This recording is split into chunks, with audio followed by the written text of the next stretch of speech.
Mountain State Mysteries contains adult content that may not be suitable for all audiences. Listener discretion is advised. I'm your host, Mark Covey, and this is Mountain State Mysteries.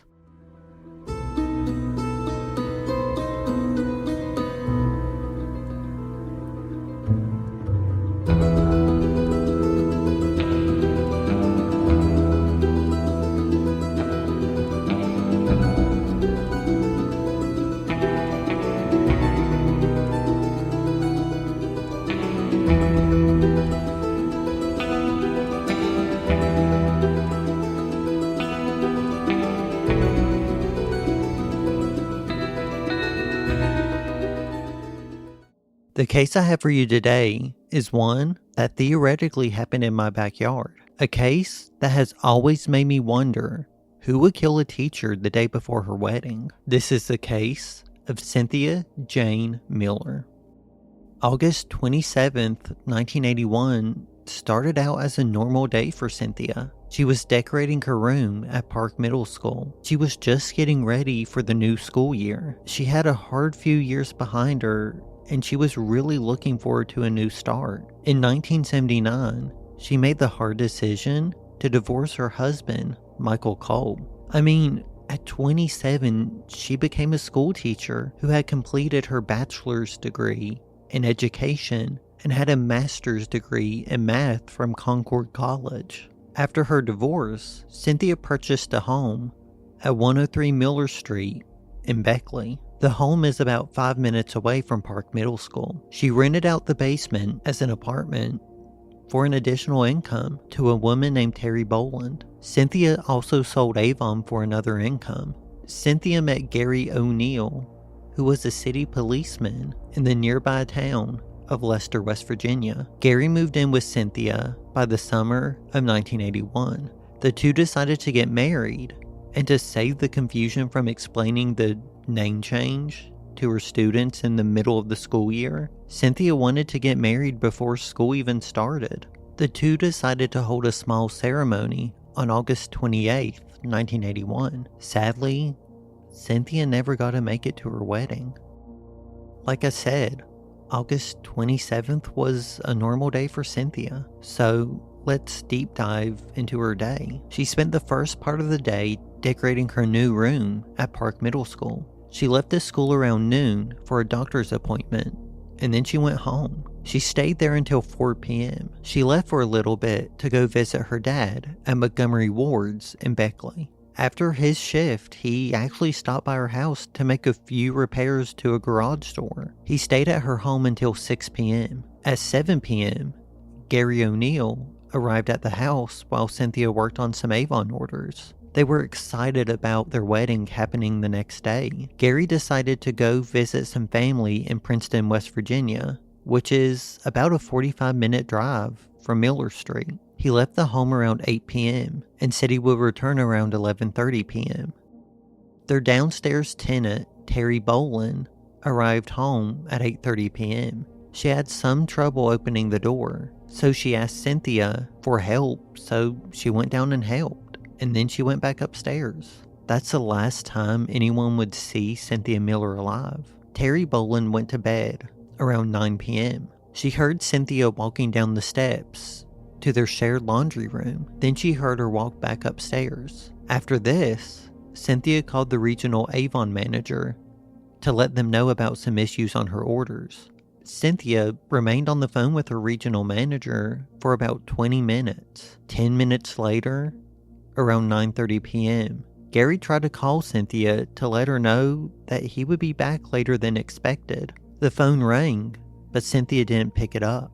He finally left to go home around 11 p.m. Around 12:40 a.m., Gary arrived home. Cynthia's car was in the driveway. He noticed that the front porch light wasn't on, which was odd because Cynthia always left the light on if she knew he was coming home. So he used the flame from his lighter to guide his way up and unlock the front door. That's when he met Cynthia's lifeless body, only 2 feet away, laying on the floor. You're listening to Mountain State Mysteries, West Virginia's true crime podcast that digs into the missing persons, homicide cases, survival stories, and the mysteries of the Mountain State and beyond. Listen wherever you get your podcasts. Don't forget to follow the show, download, and rate it on your favorite podcast platform. It helps others find good West Virginia true crime podcasts.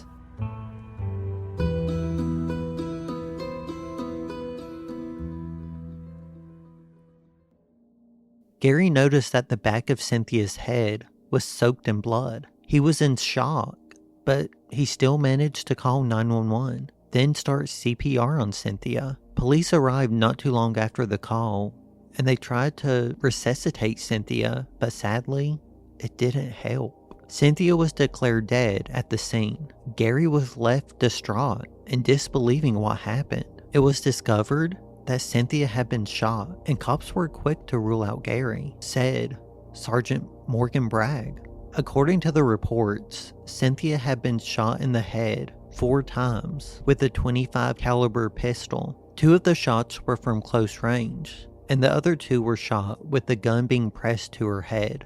Blood spatter was found in the home, along with Cynthia's own .25 caliber pistol, but it was ruled out as the murder weapon. The house and the entire neighborhood was searched, but the murder weapon was never found. Police saw no sign of forced entry, and no sign of a struggle inside the house. Nothing was taken, and Cynthia's body showed no sign of sexual assault. What was found to be missing was Terry Boland. When she was questioned, she said that she returned to the neighborhood around 1 a.m., but she decided to leave when she found out what happened to Cynthia. Terry moved out from the downstairs apartment the next day. She told the Raleigh Register, quote, "I didn't live there too long, and I wanted my privacy, so I made a point to not be too friendly. I don't live there anymore. I moved out today, back to my mother's house where it's safe," end quote. Terry said that there was an open vent leading from the upstairs down to her apartment, and that she could hear normal conversations upstairs. The only sound she heard on the night of the murder was the phone ringing once and Cynthia walking around, which actually got me thinking, if you could hear all of that, how could you not hear the gunshots? So investigators returned to the home and fired several shots at the location where Cynthia was found with a .25 caliber pistol. Officers were also downstairs in the apartment, and they said the shots were very loud in the apartment, so loud that Terry probably would have heard them, even if she was asleep. According to Terry, she never saw or heard anything that night. Although police were skeptical, they never saw her more as a person of interest. You're listening to Mountain State Mysteries, West Virginia's true crime podcast that digs into the missing persons, homicide cases, survival stories, and the mysteries of the Mountain State and beyond. Listen wherever you get your podcasts. Don't forget to follow the show, download, and rate it on your favorite podcast platform. It helps others find good West Virginia true crime podcasts.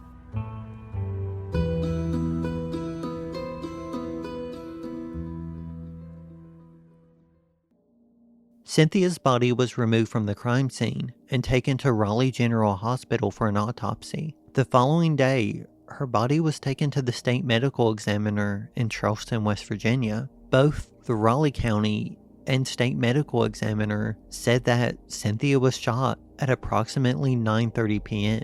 and likely died from her wounds within an hour and a half, which, if you remember, Terry was in the house at the time, but she heard nothing, which, in all honesty, I find it to be a little off, because Cynthia's next door neighbor, Barry Webb, reported hearing what he thought was 4 firecrackers around the time police thought the murder took place. However, Terry, who lived in the basement, who could hear the phone ringing, heard nothing? This makes no sense to me.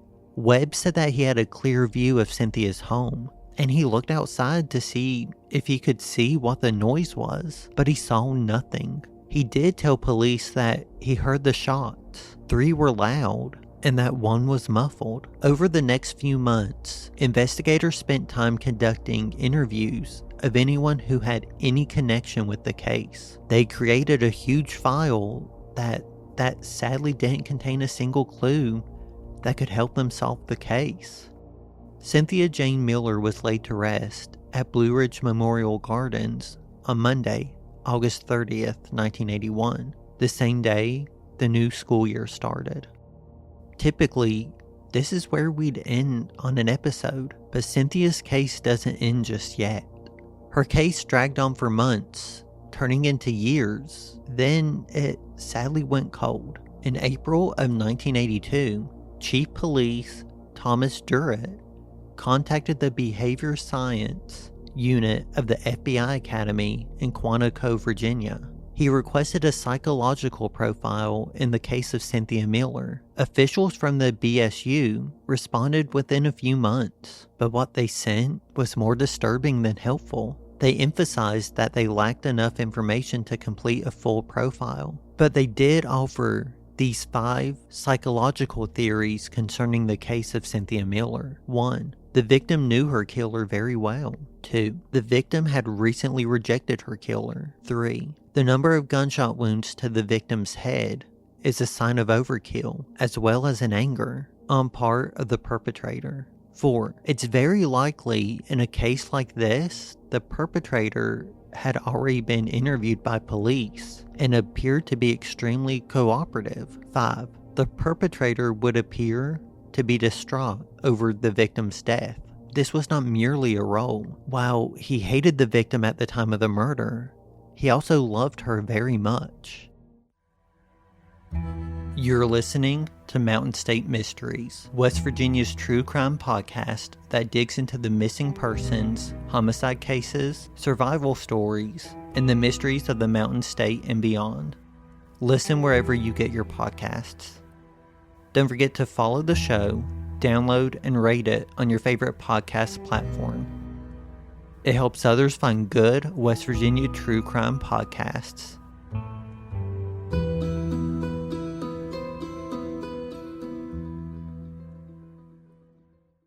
In 2019, Crime Stoppers of West Virginia announced that they were forming a new multi-agency task force, and Cynthia's murder would be the first case they would focus on. They offered a reward of $10,000 for information leading to the resolution of her case. On May 8th, 2019, the Beckley Police Department announced they had reviewed new information which could lead to a break 36-year-old cold case. Sergeant Morgan Bragg stated, quote, "The information they received reinforced an original theory that there may have been some relationship between Miller and her assailant," end quote.